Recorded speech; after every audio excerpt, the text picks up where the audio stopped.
Hello everyone, this is Mr. Brass, and today will be another bonus video while I'm working on the nihilism series. In his paper, William argues that the division between religious and secular is arbitrary and incoherent, and that what does or doesn't count as religion is based on subjective, indefensible assumptions, which leads to an unbalance of points. He also asks that if religion is so poorly defined, then why is the idea of religious violence so persuasive? William argues that it's because we find the idea useful.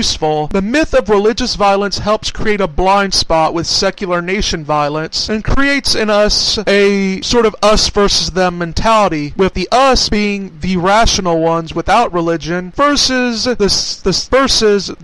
irrational fundamentalists. The problem is the separation of religion and politics is a new development, really. What sense does it make to separate Roman and Greek religion from the state or Aztec politics from its religion? William points out how Wilford Cantwell Smith's 1962 book entitled The Meaning and End of Religion, how it showed that religion as a separate category of human activity from culture or politics is a modern invention of the West, with European bureaucrats who created it so as to label non-Western societies as irrational. Religion in of itself hasn't really been defined. Lastly, William told how Sam Harris in his book The End of Faith showed a double standard, as he condemned religious torture of witches, but pretty much said that the secular West can't reason with Muslims and must deal with them force, even nuclear force if needed, if that is to stop them. Sam Harris also talked about torturing terrorists. This is all. The whole creation of a double standard for religion is a very common tactic amongst famous atheists. All of this in religion can't even be correctly defined. Well, that is all for today. This is Mr. Brass saying goodbye and get wise.